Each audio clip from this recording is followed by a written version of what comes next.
My name is Phoebe Dubar, also known as IKSRE. I'm a vocalist, viola player, music producer, certified practicing sound healer and card-carrying audiophile who experiences the world through her ears. And over the coming weeks, we're going to dive deep into the topic closest to my heart, sound, what it is and why it makes us feel the way that it does. We'll speak to experts and I'll even treat you to a few sound healing practices along the way. Welcome to What is Sound? Recorded on the stolen lands of the Bunurong and Bunurong people of the Kulin Nation. Always was, always will be.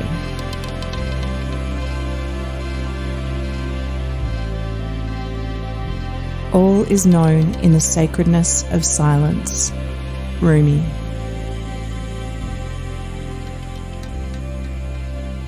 So welcome guys. Today, in an effort to give you a better understanding of the power of sound as a healing modality, I figured I would go straight to the source.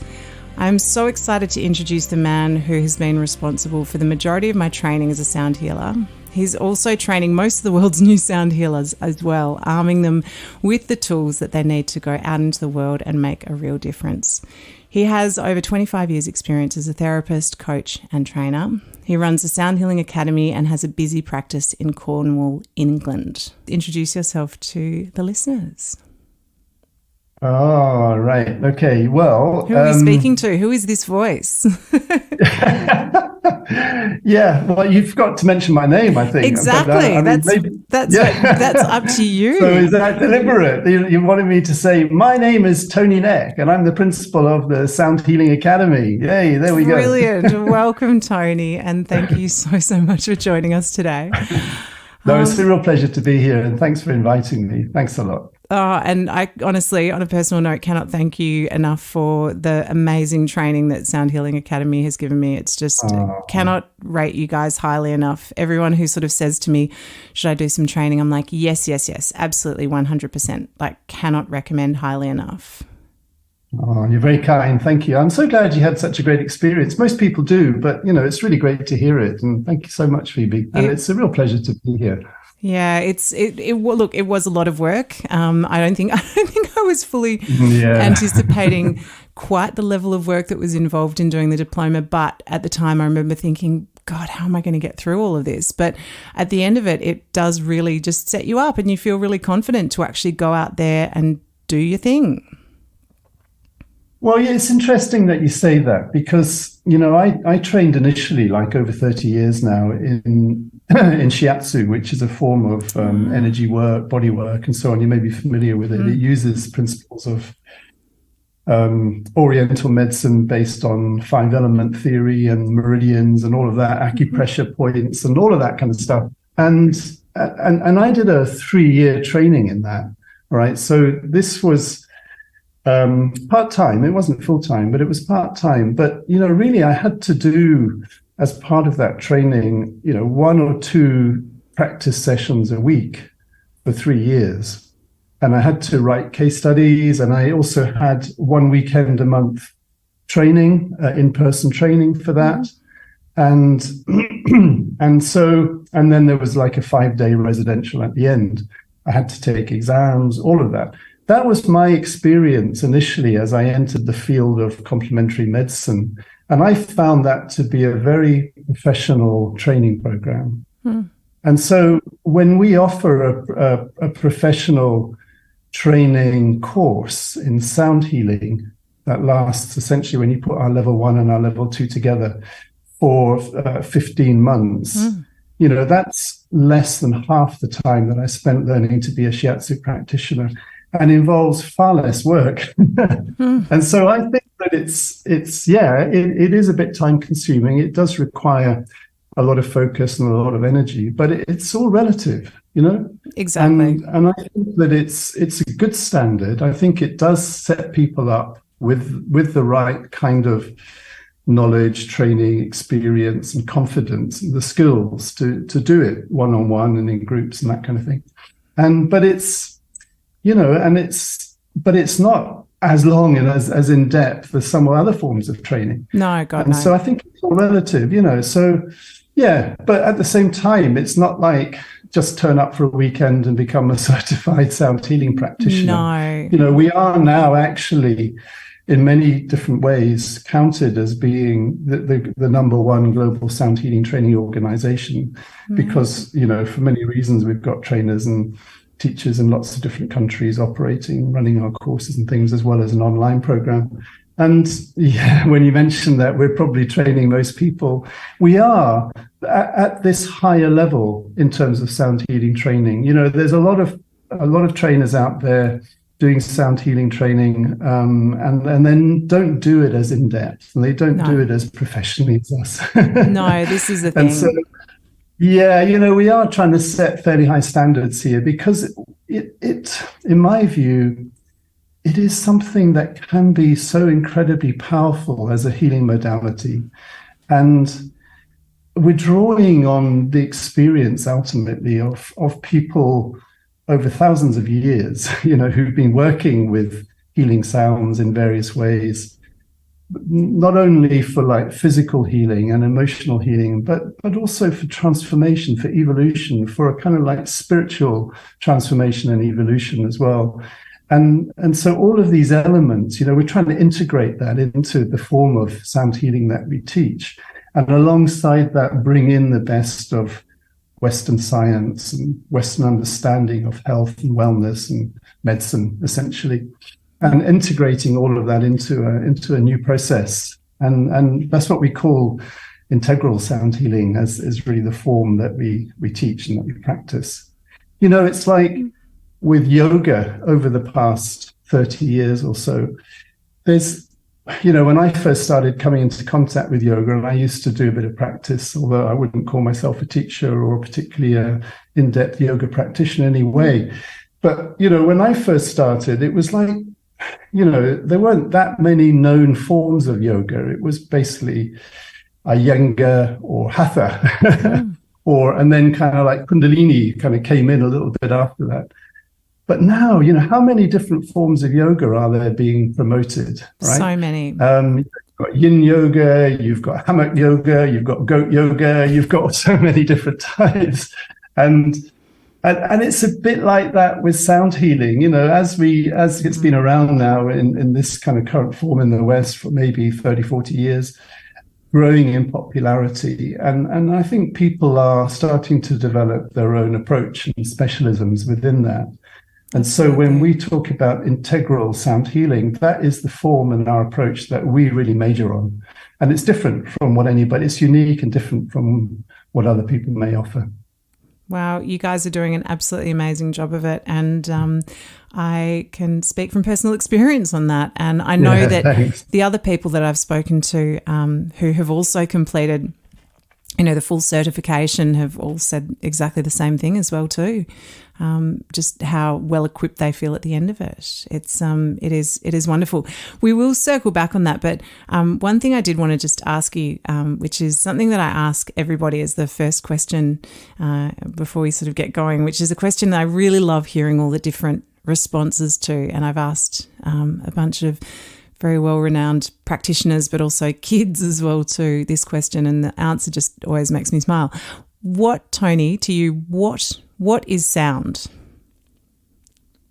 Yeah, it's an interesting question, isn't it? Because we take sound for granted, and it's as long as, we're not deaf, so if we can hear through our ears, we take sound for granted. And in fact, it is known that the first sense organ to develop in the fetus is actually our hearing capacity, is the auditory capacity through the ears, and the baby gets attuned to the sound of the mother's heartbeat in the fetus, and that becomes like a primary regulator of the development of the fetus and of the nervous system of the fetus. And is when we think about sounds in our bodies, that's what we immediately think of first, is like the beating of our heart.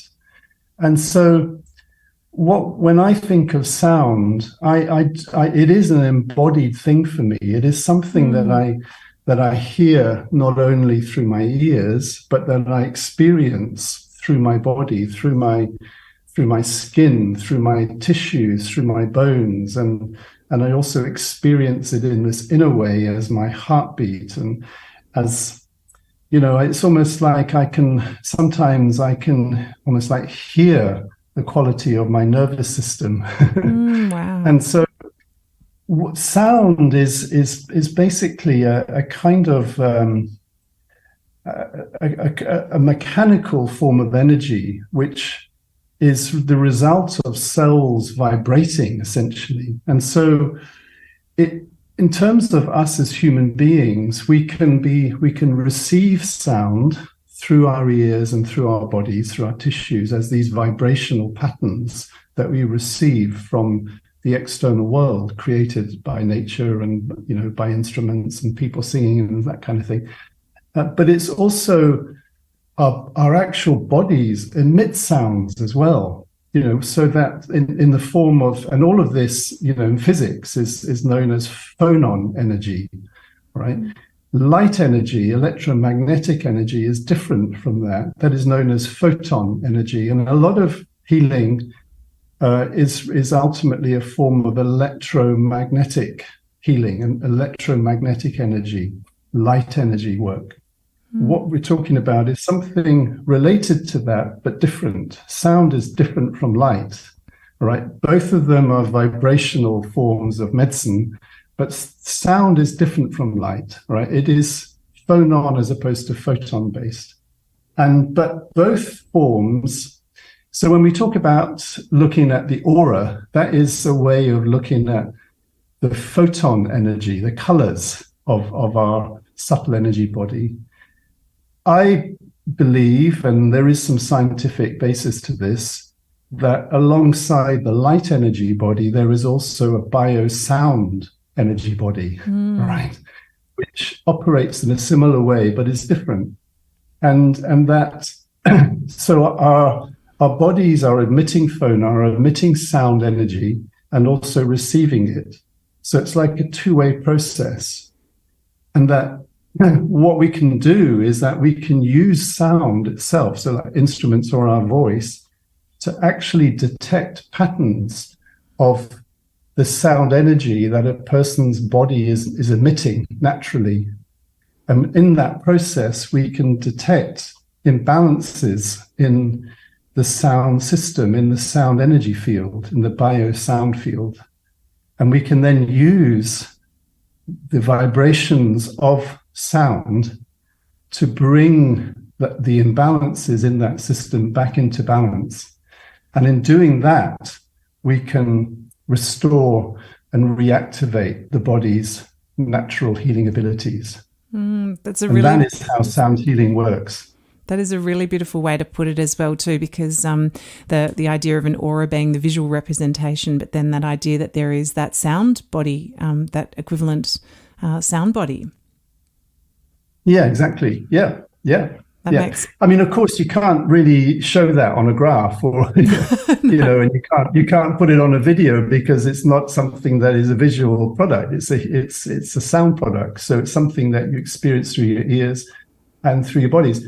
But it doesn't make it any less important, because in the high-tech medical world that we live in, sound is also being used diagnostically to identify cancer, for example. It's also being used in the form of ultrasound or infrasound to treat kidney stones or to treat fibroids, for example. And so, there are real uses. It's both diagnostically and in treatment protocols in so-called Western allopathic medicine for the use of sound. And I believe that as we go on with this, the science behind all of this will get more and more. There'll be more research. There'll be more clinical trials. There'll be more evidence base for this, and it will be used increasingly by doctors, medical doctors, and nurse practitioners. And we're already seeing more and more of these people coming into our training anyway, because there is a natural understanding, I think, that there's something here that is valuable and is worthwhile pursuing. And the thing is that and, you know, I'm sure we'll touch on this at some point, if not now, that the whole idea that ancient cultures have been using this for so long, and like as always seems to happen, they've been doing it for so long successfully, and then the West sort of refuses. Oh no, that's just woo woo. That makes that's you know, that belongs in the past. That was something that was done 10,000 years ago, and yet suddenly then a man in a white lab coat says, "Oh wow, this actually works," and suddenly everyone sits up and takes notice and says, "Wow, this sound thing, it's got something to it." Yeah. It's so true. It's so true, and so sad in its own way, isn't it? That it has to be like that these days, you know. But unfortunately, it seems that's the way of the world at the moment. But of course, you know, we we really do need to respect the wisdom that is present in, you know, the ancient cultures, in those ancient practices, in the indigenous forms of working with sound that are still present with us. And you know, fortunately, we still have people from those cultures in different places around the world who have that knowledge and wisdom and are able to pass that on to us, you know, and we're very, you know, need to be very grateful for that. Yeah, it's because somehow, you know, there was an understanding and a learning that was there that was based on experience of the natural world, and how we as human beings are just such an integral part of the natural world. You know, we're not separate from it. We're an integral part of it. And unfortunately, I believe a lot of our illness and disease comes about through the separation that we create for ourselves from the natural world. And in a sense, the more we can restore that natural sense of balance and connection with nature, the better, you know, it is for us all, mentally, physically, emotionally, and so on. 100%. I had the same conversation. My husband and daughter and I just went to Uluru. We were only there for 3.5 nights, which to you in England probably seems ridiculous, but it's, you know, it's only a few hours flight from Melbourne, so it's not too bad. And I swear, three days at Uluru, it's the third time I've been there, is just, I literally feel like someone's just stuck a power plug into me and recharged me. I feel like a completely new person. And as we were driving back through the city late last night, back from the airport, I said to my husband, I said, what is this land that we're coming home to after being surrounded by this incredible landscape and this incredible history and these incredible natural phenomena, which just you stand in literal awe of and feel this energy. And then you come into the city and you just go, oh my God, what are we doing here? Yeah. But as you know, it really, and I said exactly the same thing to him. I firmly believe the same thing as well, to our disconnection from the natural world. I'm convinced that this is so much to blame for so much of the problems that we have in modern society with health and you know, mental, physical, all of the above. Yeah, and a lot more as well, you know, and then we can get on to, you know, all the wider environmental problems and climate change and all the rest of it, you know, or climate emergency, as we might want to call it. You know, it's all interconnected, I think. I mean, I'm very fortunate. I actually grew up in Africa. I was born and grew up there in Malawi, as it's now known. At the time, it was Nyasaland. Wow. And so, you know, I actually kind of grew up with the sounds of village life, of African village life around me. I mean, I wasn't living in that village, I was living close to it.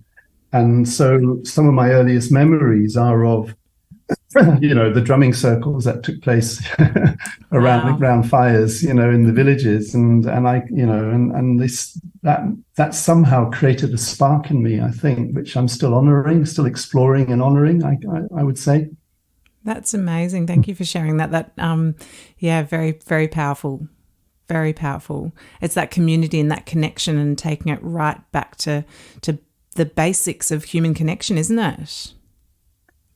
Yeah, exactly. You know, and that's part of what we're doing, I think, with the group work in sound healing is bringing in that element of community, of shared kind of space and around sounds that are actually very, when we're talking mainly about acoustic instruments and our voices in this process, and using forms of sound that are quite simple in terms of their structure and their musicality.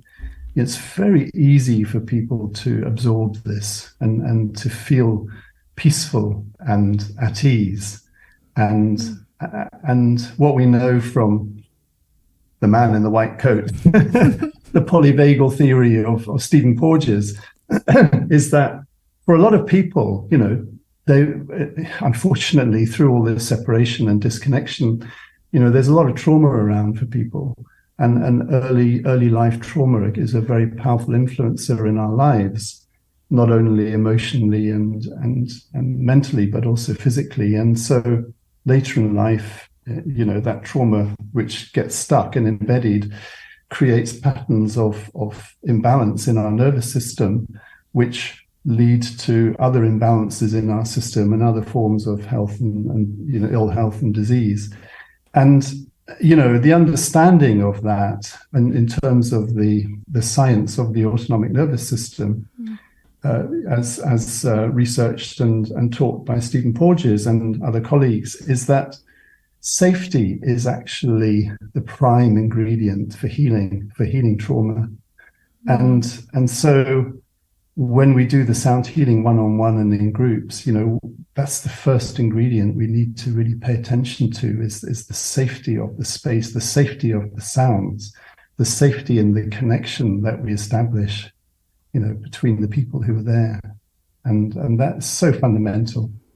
Absolutely. And I guess that's the thing as well too. It's having somebody in that position who understands that and who's not there putting on a performance, because some people might come to a soundbar thinking, this person's they're playing their instruments, and it's how is this different to a musical performance? But it is so completely different. It's not, if it's done correctly, it's not about that at all, is it?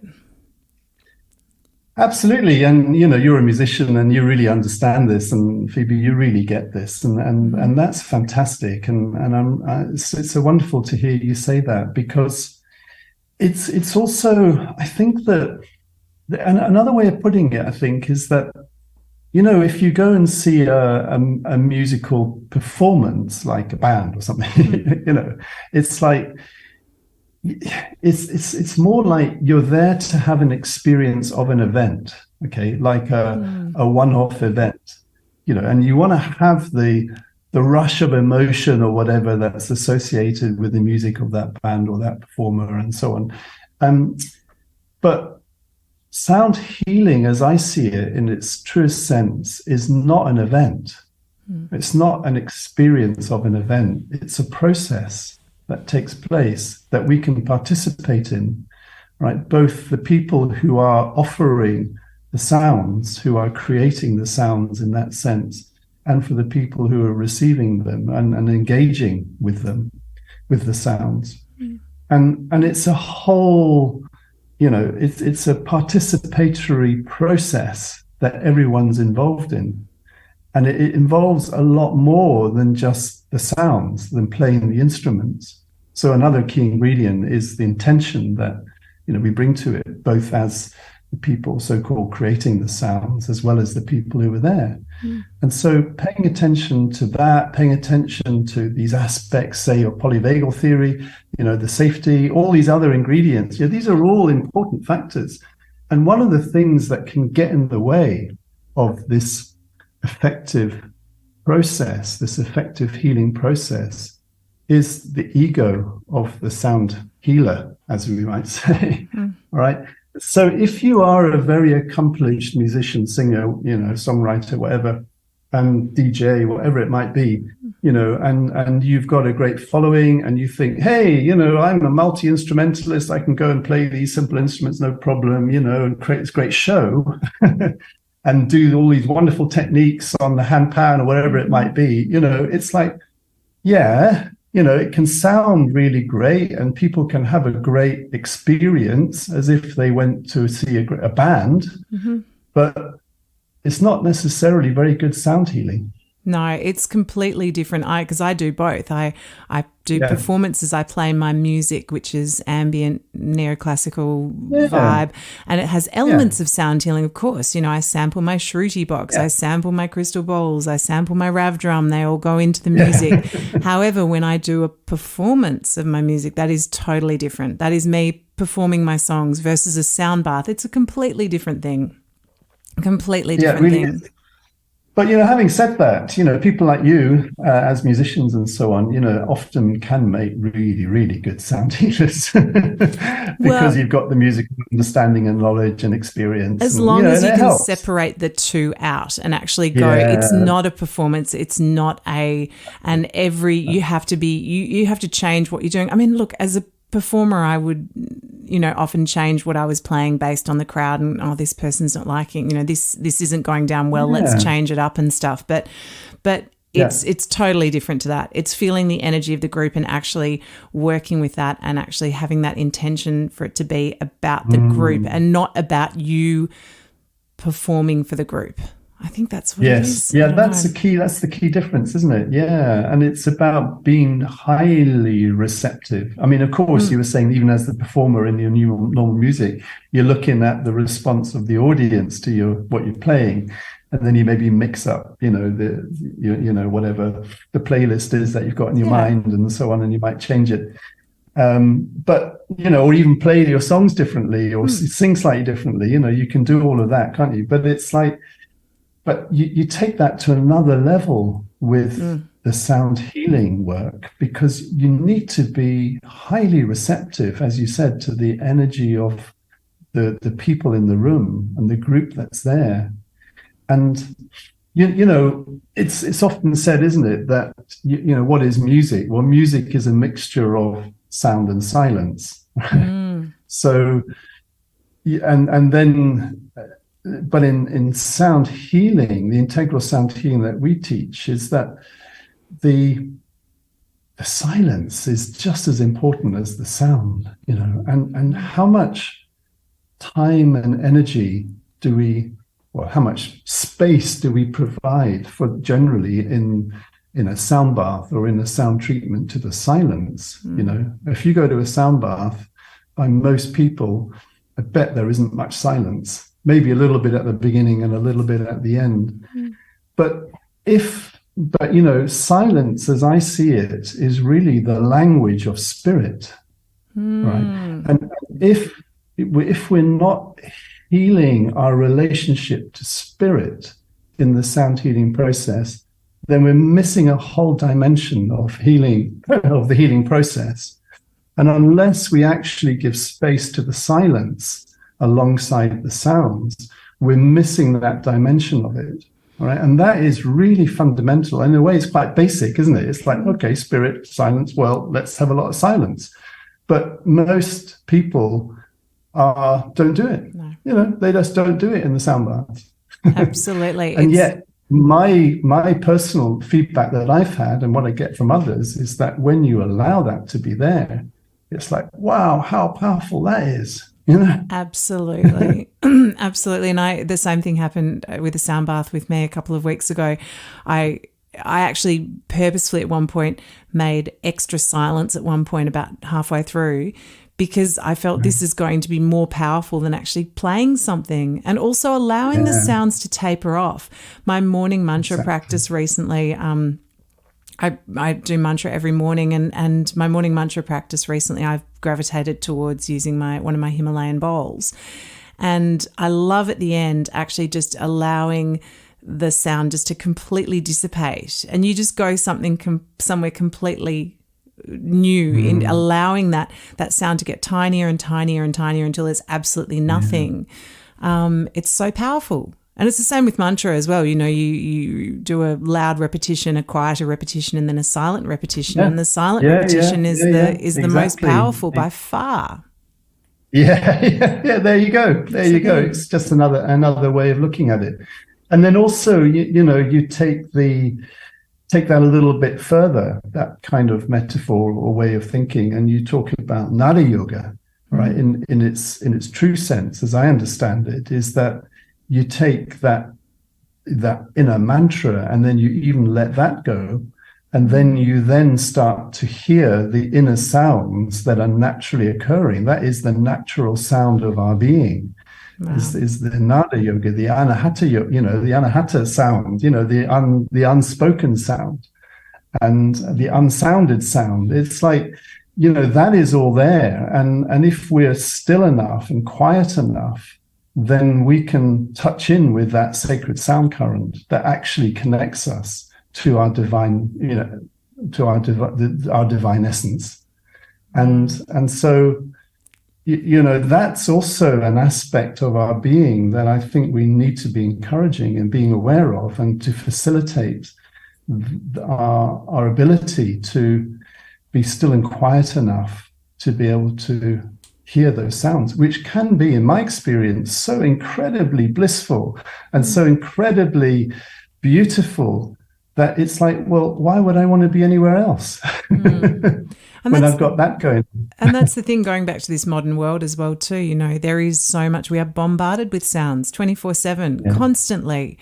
Notifications on your phone and all that, everything, every doorbells, podcasts, music, everything. I mean, listen to music, listen to podcasts 100%, but also have that space for silence, have that space for quiet and for peace. I find that after I do a sound bath, I can't listen to anything in the car. I drive home with nothing in the car, and it's just the most beautiful space just to process and just allow, rather than a lot of people, I'm sure, would jump in the car and ring someone or, put on some music or something. It's just so important to have that space, because we just don't have it.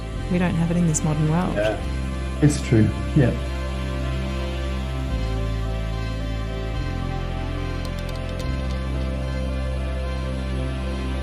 So we've already touched on the vagal theory before, but in terms of sound healing, how it works. I mean, one thing I don't think you've mentioned is brainwave entrainment, and how sound healing can work with that. So I understand how that works, but for people who might not understand, if you can just give a bit of an overview of how sound healing can help that, and also the vagal toning, all that sort of stuff. Yeah. I mean, I'd say that the brainwave entrainment is an aspect that came about before the understanding around polyvagal theory and vagal toning and that kind of thing. So, in terms of our understanding of the so-called science of what's going on, that came first, and then the vagal stuff came after. So the brainwave entrainment is based on this understanding that our brain operates typically in a multitude of frequencies, but that at any given point in time there can be a coalescing of frequencies around a particular pattern, and depending on the state of our being, that the pattern will be different. Okay, so when we're in deep sleep, deep dreamless sleep, our brain waves are typically very slow. And when we're actively engaged in busy everyday life, trying to think, a lot about a particular problem and come up with solutions and so on, our brains are going to be firing, much more actively, and therefore the vibrational pattern of that, the frequency pattern of that, is going to be much faster. That's a basic kind of difference. And the idea here is that and this is basically the same with all forms of sound healing, but it relates to the brain in this case, is that we can match frequencies with frequencies. Okay, and so and in doing that, we create a form of resonance, and then the resonance starts to kind of spread out and interact amongst itself, and kind of becomes exponential in its effect. And so what we can do is that we can match the frequencies of our brain patterns with the frequencies of sound.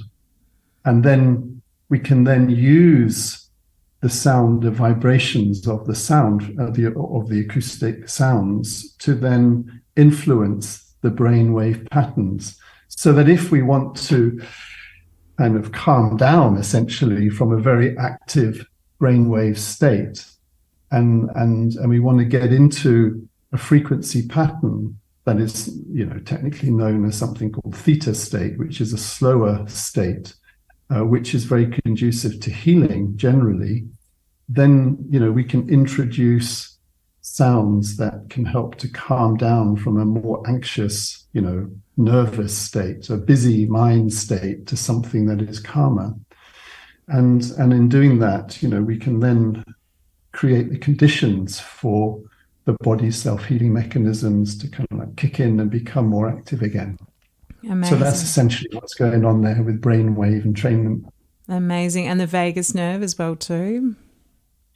Yeah, well, the vagus nerve is interesting. I mean, the conventional medical model has it that our autonomous nervous system has these two main components, the sympathetic and the parasympathetic. And the vagus nerve, which is actually a nerve that comes out from the base of the skull, from the brain stem, is known as cranial nerve number 10, and comprises 75% of the so-called parasympathetic nervous system. So there's and it's a nerve that essentially operates in the upper part of the body, particularly down to the heart, right?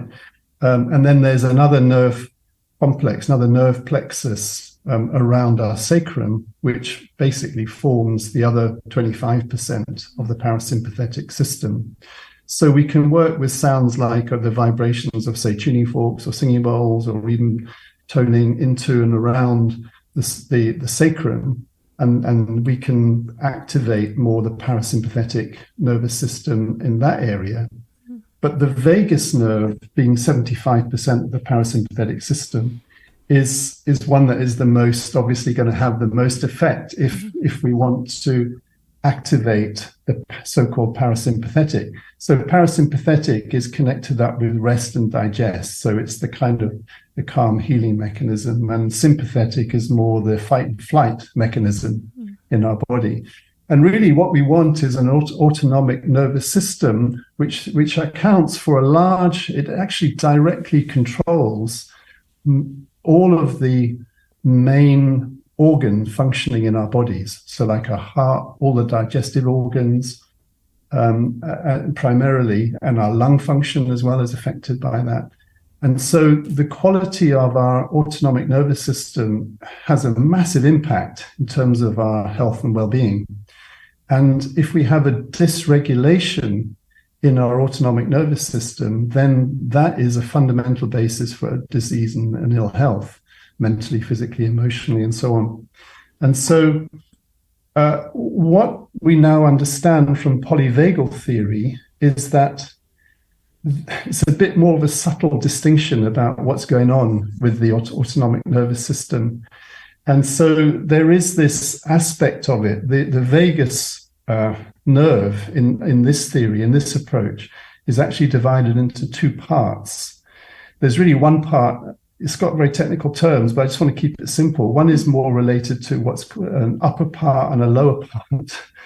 And if we can work with the upper part, which is known as the ventral vagal system, the lower part is the dorsal, but we can work consciously with the upper part to create metaphorically what's called a vagal brake.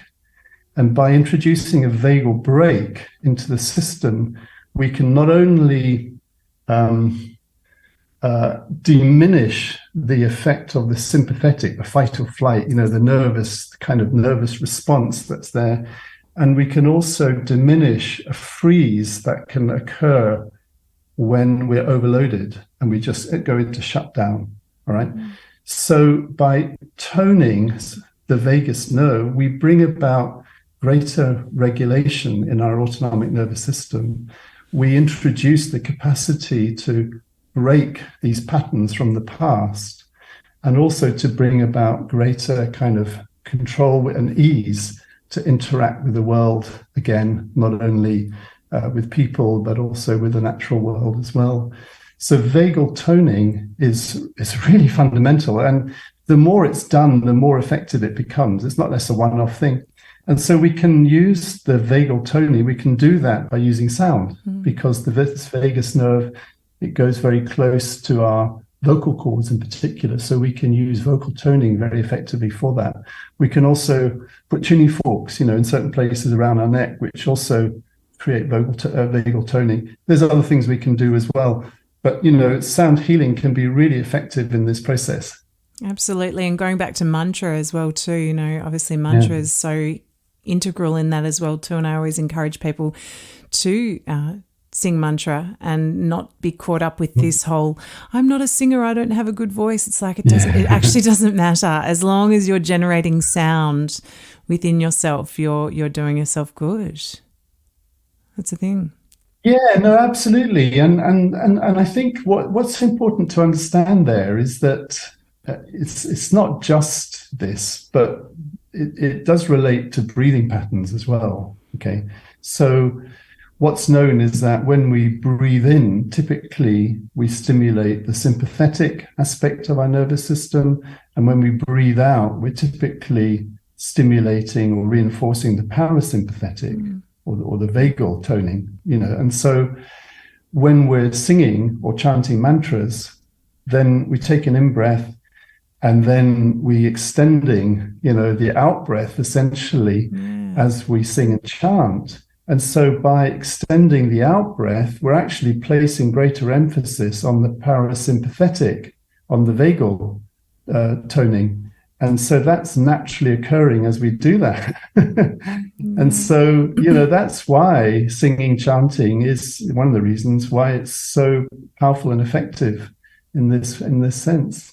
Absolutely. I hadn't actually thought, I do remember coming across that probably in some of my training with you guys, and I hadn't actually thought about that very simple, very elegant point for a while, actually. It's so true. As soon as you actually start vocalizing, you do automatically slow down your exhale. Yeah. Apparently, I haven't actually read this, but I've heard that there is a scientific study, another, white man in the coat, but it might actually be a woman in this case, and probably not wearing a white coat, but that has actually looked at that issue of, is it just the breathing pattern with singing that creates the healing, or is it something in the singing itself that creates the healing? And what they found is that, yes, they both have an effect, but the singing actually is important here. The actual vocal, the sounds that we create with our voice is actually more significant than just the breathing out part.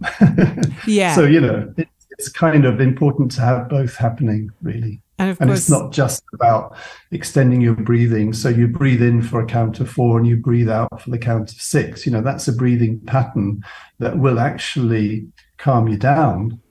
But if in the breathing out, we can also introduce the sound, then you're having twice the effect. And humming, breathing. Humming being such a great one as well. Humming, it doesn't have to be mantra, does it? Just humming even is great. Yeah, I've recommended Jonathan Goldman's humming book to so many different people for that in that exact instance, and particularly the audio book, because you can actually hum along with the different exercises. You don't need to sort of read them. But actually on that as well too, I'd love to pick your brain on this. Do you own a cat, or are you a cat person? I know this is probably going to be way too... actually. Yeah, you are amazing. Yeah. Okay. So we've just got our new kitten, whose name's Terry, and he's wonderful. And he's just purrs and purrs and purrs. And I was thinking about it the other day and thinking, I wonder, so question 1, do cats also have a vagus nerve? And 2, is purring, is that them toning their vagus nerve? Is that them... toning their, working into their parasympathetic nervous system and calming themselves down, because it's what they do when they're happy. It's what they do. But I've also been told cats also purr when they're upset. So is that them regulating their nervous system? Vagal break. Yeah, absolutely. Could well be. I don't know if maybe we need to go and ask them. I know, right? Yeah. And I was so what are you doing here? Why are you doing all this purring? Yeah. It's fascinating, isn't it? I mean, yes, all mammals do have this same, in terms of polyvagal theory, it is based on evolutionary biology, and so there is the sense that mammals generally, as part of nature's evolution, have all got this same system. So cats have got it too. Because I was thinking about it as well too, even horses that go, is that another type of vagal toning? And, think of other, I was thinking it the other day and going, I'd love to talk to someone about this. So here we go. I'm talking to you. I usually talk to my husband. It's usually just as he's about to fall asleep. You manifested me to have the conversation. Right. Well done. I'm just trying to think of other examples. Yeah. But, I think there is something special about the cat's purring, isn't it? And we love it. And having the cat on your lap who's purring and we're stroking the cat to facilitate the purring, it's doing them good and it's doing us good. And apparently the cat's purr is at 45-50 hertz, which is quite low, and so that's also very calming for us and a very healing frequency in itself. And it's all connected, I think. It really is. It really is. So there you go. Please feel free to send through any other examples of animals that might be vagal toning with their different sustained notes or sounds. So, look, just to go back a bit as well too, how exactly did you get into sound healing? You mentioned the shiatsu training and sort of coming from that, and then obviously the stories of Africa and stuff. Were you a musician beforehand, or was it more of a therapy? How did you come to sound healing? Well, it's probably a bit of a multitude of things, really. I mean, I had that influence with sound and music, from the African people that were around me when I was a boy. Another significant experience in relation to sounds, more from, you could say, perhaps more from a spiritual dimension, was that maybe because I was born and brought up in Africa, and I was actually born, my father family had was quite strong Catholics. I was sent away to a boarding school in England at quite a young age, a Catholic boarding school, and the one when I was essentially a teenager was run by Catholic monks in an abbey school. And so part of the practice of them, of the monks who were not the teachers. So there were these two groups of monks in this school environment I was in. There were the teacher monks, and then there were the practicing monks who were more there to do the main part of their practice was the Gregorian chanting. Okay. And so what happened for me was that when I got there, which was in the early 1970s, it was mandatory that all the students had to go to mass every morning at 6 o'clock. So that's how we started the day. We had to get up early and go to mass. And then after about a year of me being there, the whole thing got a bit more liberalized, and that requirement was taken away.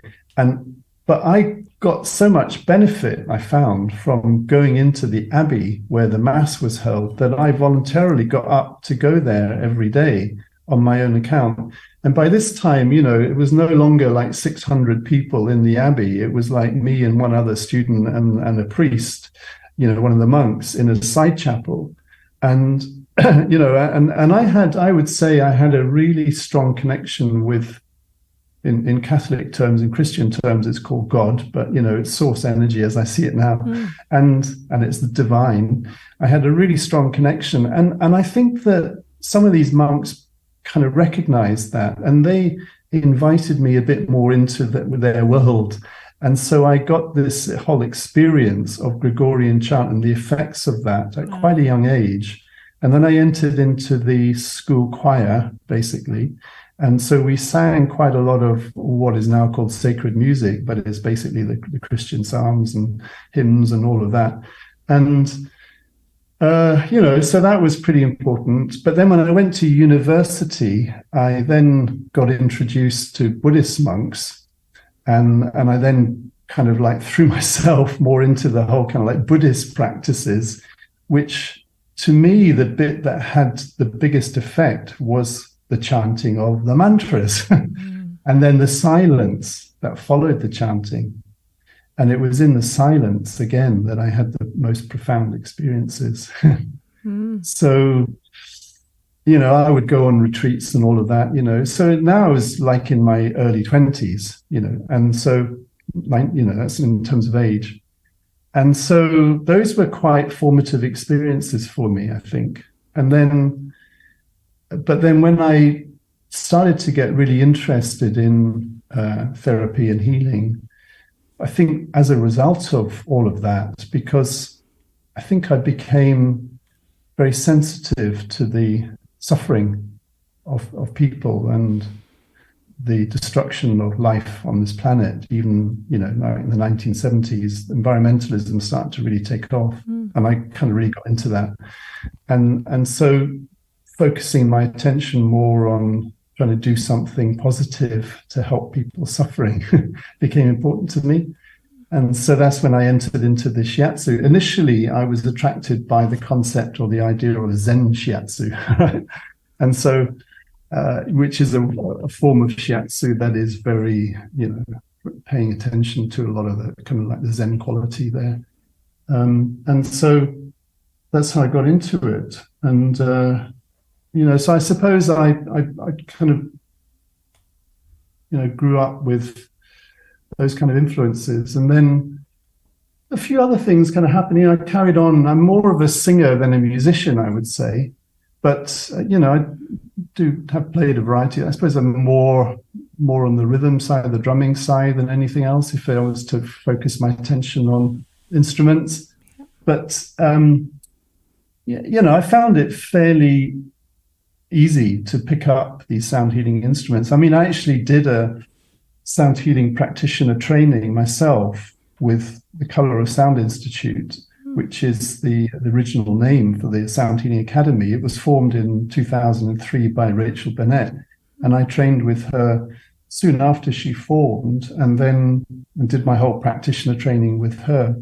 So by then I had already been a shiatsu practitioner, and then did coach training, and I'd been doing that for like 20 years. And then I got into the sound healing, and as a professional in a way. And then she said to me, "Had you ever thought of being a teacher of it?" And I said I hadn't. And she said, "Well, I think you might be quite good. So why don't you give that a try?" So I kind of learned how to do that a bit with her. And then she said, "Oh, well, I'm really quite keen to give more of my time and energy to writing children's books. And so how do you feel about taking over running the school?" And I said, "Well, I hadn't even thought about that." She said, "Well, how about it?" So I said, "Okay." and that's how it came about. That was about 2010. Amazing. And so, I guess the last 12, 13 years, I've been really involved in, running this wonderful, community now, and a whole team of people that have developed. And we're doing all this amazing, wonderful work, spreading these good vibrations, so to speak. Yeah, and I think there's something like nearly 60 of us now involved as teachers and tutors and back office type of people and all the rest of it. It's developed into quite a team. That is incredible. Congratulations to actually run with that and to build it into such a successful business and one which is helping people on so many different levels.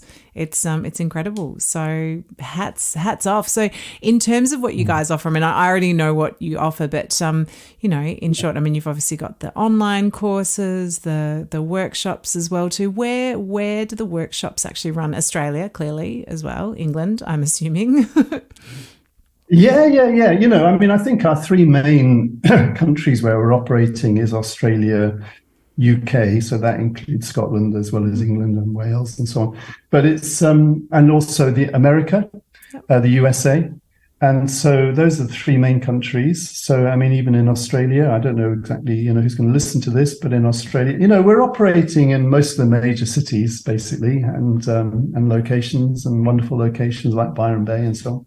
So it's Melbourne even, we've got Inga in Melbourne now teaching. And so it's great. It's growing as well. I think there's a lot of potential for for more people to join in. Through the online and workshops, I'd say our most popular courses are what we call our multi-instrument courses. So this is where people generally learn how to work with 6 easy-to-play instruments, well, one of them being our voice, but you don't have to be a singer to do that well. And so, so Tibetan singing bowls, crystal singing bowls, handheld frame drums, gongs, and tuning forks, plus the voice. Those are the main things.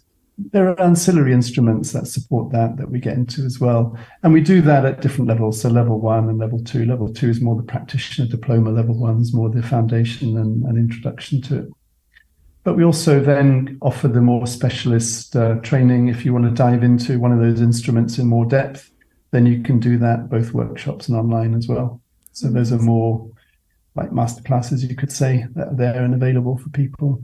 And the great thing is the great thing that I found as well too is that the online content, you can just continue to access it.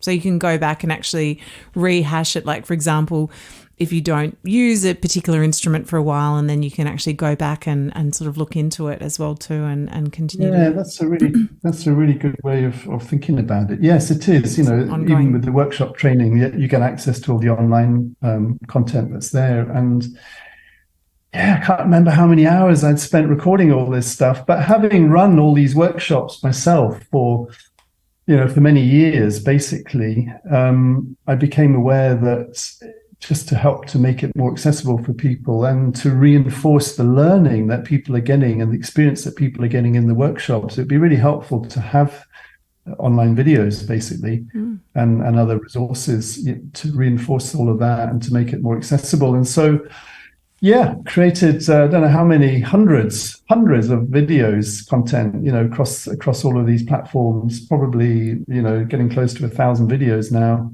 And it is a wonderful resource that's available for people. And currently when people join us, they get it for life. So it's always there. Amazing. And so in that as well, so just wrapping up, so where can people find you guys? Online, Facebook, Instagram? Facebook, YouTube, all of that. So, I mean, the main website is academyofsoundhealing.com. So that is just as it's spelt as it sounds, academyofsoundhealing.com. And then we've got the similar Facebook presence, and I think it's slightly abbreviated for Instagram and YouTube. You can find us there as well. Yeah, I think, we've got about 20,000 people on following us on YouTube, and, slightly less on Facebook and Instagram, but, it's great. It's great. And there's also the Facebook group as well too for practitioners that can offer up questions and stuff. So, which is great. Yeah, that's right. We've got our own community, essentially, our own support group for practitioners and students. I think there's something like 3,000 people on that now in the Facebook group. So it's really amazing. I have to say, there's just incredible people in our community. Not only the teachers and tutors, but practitioners like you, Phoebe. It's an incredible variety of. I mean, what we found is that people who go into this come from probably 3 main backgrounds, right? One is are the musicians and singers. Another is the yoga practitioners, and the third are more the healers and therapists. So, some are all 3. Like, I think you might be all 3. I don't know. But it's like, I did my teacher training, but I've never taught yoga. But I did study my teacher training. Oh, right. Okay. Yeah. And then, of course, it's just people who are just generally interested. So there's that 4th category. But when you put all of those types of people together into one space, in workshops or in an online community, there's an incredible support network there from a variety of perspectives, which is really helpful. Oh, it's amazing. Great. I know that there's been a couple of times that I've had curly things come up either in private one-on-one sessions, or something's happened that's been a bit interesting, and it's great. You can jump on and say, hey guys, has this ever happened to you with a client, or I've got this coming up, which is a really special needs person, has anyone got any experience with dealing with someone in a similar situation? And incredibly supportive. I've had people email me, pages of mantras to use in particular circumstances, and really wonderful, very supportive community. Brilliant. It is. Brilliant. So thank you again. Thank you for setting it up, and thank you for fostering it and nurturing it, and thank you, and thank you most of all for tonight my time, today your time. You're in the past, I'm in the future. I'm finishing my Tuesday, you're just beginning it. And thank you. Just cannot thank you enough, Tony. And Phoebe, thank you as well, and thank you for this opportunity to talk with you today. It's been really great. I really appreciate it, and it's very stimulating for me as well to be involved in these conversations, and helps me to connect with why I do it and why it's important, and I really value that. So thank you so much. Amazing. And thank you for also training with us too, and hopefully it's still influencing your lives and the lives of many other people around you. Oh, absolutely. Thank you. Thanks so much, Tony. All right, bye now. Thank you.